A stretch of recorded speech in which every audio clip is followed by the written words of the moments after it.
Halo, halo, assalamualaikum. Apa kabar, bapak, ibu sekalian? Oke, ini saya buat podcast ini tanggal 6 Juli tahun 2023.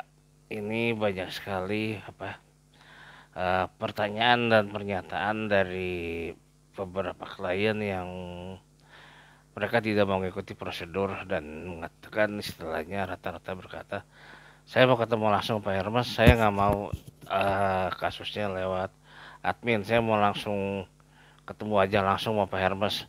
Terus juga dengan alasan, oh saya sudah sering konsultasi tempat lain, saya taruh tuh, udah biasa hal yang lumrah.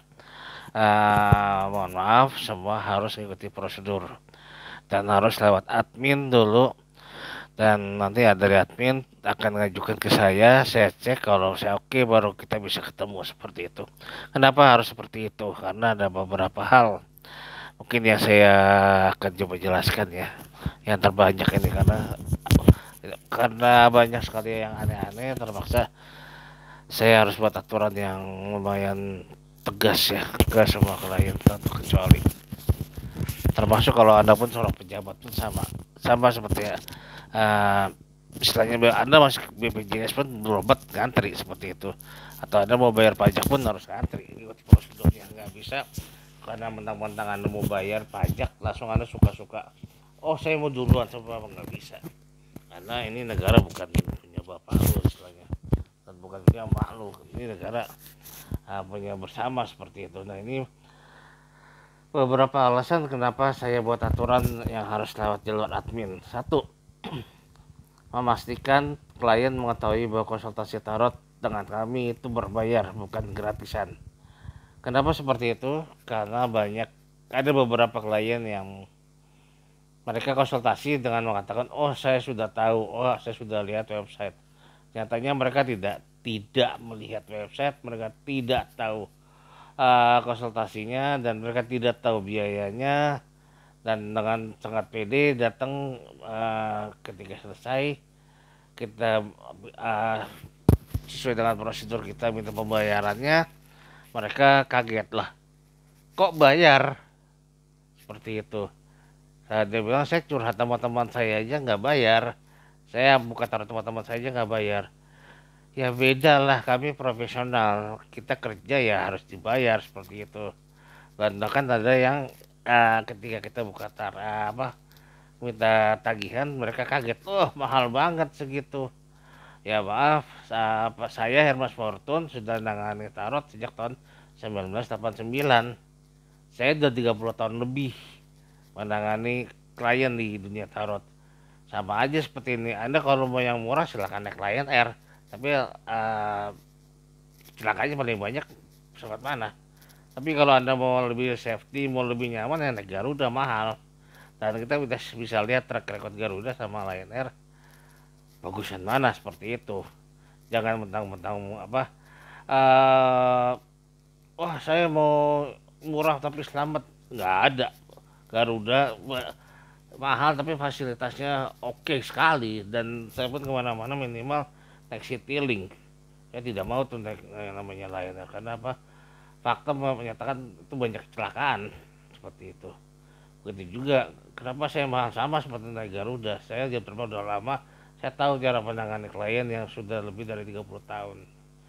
Terus juga alasan apa harus juga konsultasi harus berbayar, sorry, yang kedua alasan kenapa klien harus ketemu admin dulu adalah kami, yang kedua ya, kami konsultasi tarot untuk klien yang membutuhkan jasa kami, bukan melayani pesaing yang ngajakin tarung secara mereka sepi order. Jadi banyak sekali pesaing yang pura-pura jadi klien, pura-pura mau konsultasi segala macem, yang tujuannya ya pas ketemu malah ngajak tarung, ngajak ngajak berkelahi segala macam dengan alasan uh, klien banyak kan lari ke saya lah. Rezeki sudah Tuhan yang ngatur, ngapain kamu harus panik? Kalau bisa dengan mengatakan saya rating nomor satu lah, salah anda sendiri. Kenapa saya tahun dari 2012 sudah punya website, kenapa kalian baru sekarang punya website? Wajar lah kalau saya urat nomor satu, karena saya sejak tahun 2012 sebelum punya website, saya sudah punya website.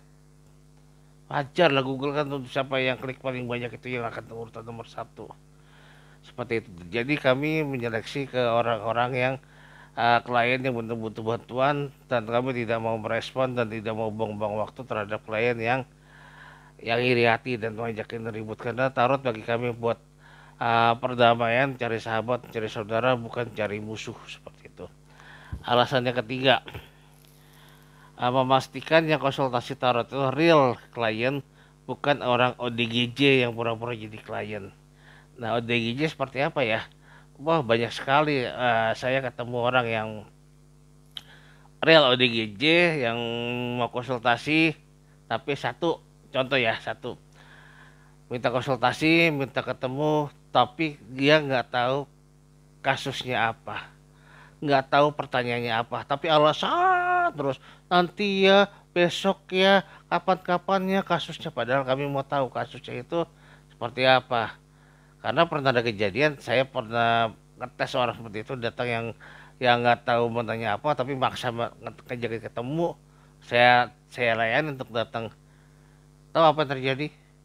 Saya ketika dia datang jauh-jauh, waktu itu saya lupa dari Tangerang apa dari Serang, saya lupa waktu itu. Dia cuma, saya pertanyaan cuma satu. Kira-kira saya menanya apa ya? Bayangin, ngapain jauh-jauh, dia sendiri datang nggak tahu menanya apa, buat apa konsultasi? Kalau suruh bacain tapi nggak jelas.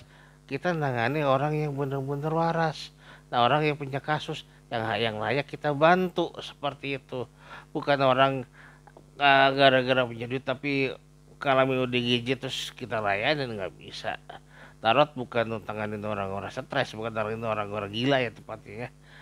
Kalau memang yang ODGJ silakan ke psikiater atau ke psikolog untuk dibenerin otaknya supaya bisa waras, baru konsultasi tarot. Nah, seperti itu. Terus selanjutnya ada gizi juga, pernah kejadian apa, ada orang janji sama saya sekitar 3 tahun yang lalu, bilang mau konsultasi, ya seperti itu, dan dia bilang, oh masalah asmara, ntar saya jelasin pas saya sampai. Dulu saya lain, ternyata yang datang kok digiji seorang bipolar. Apa yang dia lakukan? Itu kejadian 3 tahun yang lalu pas bulan puasa. Dia tidak ke tempat saya, tapi dia ke RT saya dan ngarang cerita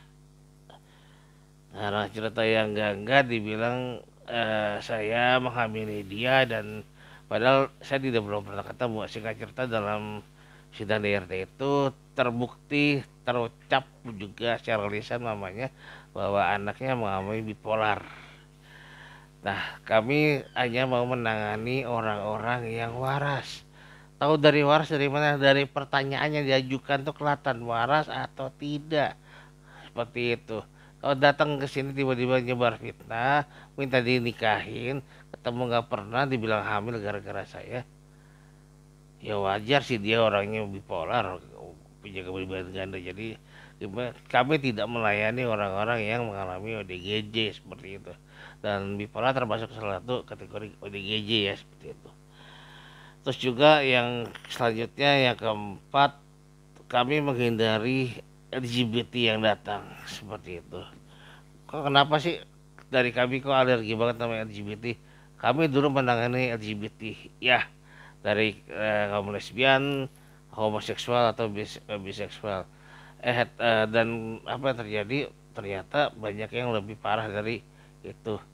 Satu, eh, dari 10 nya bermasalah, seperti itu. Jadi bisa dikatakan semua yang datang bermasalah.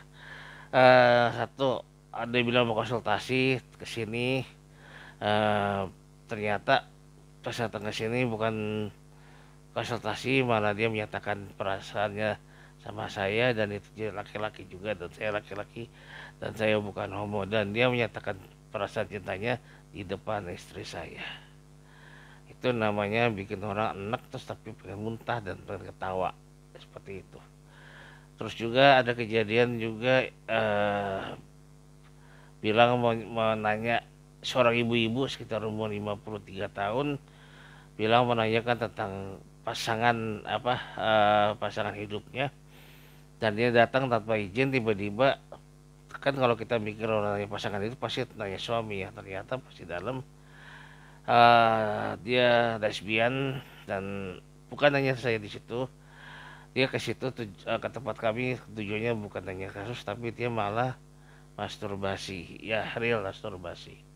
Dan alhamdulillah saya masih punya iman dan saya usir seperti itu. Jadi apa ya, dia datang untuk ditontonin dia masturbasi. Maaf, di sini itu bukan tempat pelacuran, dan kami akan tindak tegas ke orang-orang yang melakukan hal-hal yang melanggar hukum atau kesusilaan seperti itu. Makanya kami buat aturan yang sangat tegas. Kalau pertanyaannya bagus, cocok, terus juga dari itu ketahuan itu waras, ya silakan datang, silakan. Kami welcome sekali untuk bantu orang. Bahkan ada program kami yang untuk orang-orang yang nggak mampu, silakan buat surat keterangan tidak mampu, kita bantu khususnya untuk konsultasi selama 15 menit, terus juga bayar seikhlasnya. Kurang baik apa, aku udah buat aturan seperti itu. Selanjutnya yang kelima, kenapa saya buat aturan harus ketemu admin dulu, supaya kasusnya tepat sesuai dengan bidang yang kami tangani. Karena banyak sekali klien yang tidak bisa membedakan mana konsultan tarot, mana dukun, mana psikiater. Jadi semua dipukul sama rata karena pernyataan dan pertanyaannya, misalkan tanya tolong santet suami saya pelet orang lain, itu banyak banget. Supaya nggak salah itu kan saya jelaskan dulu, harus ketemu admin dulu supaya jelas. Sekian ya, terima kasih.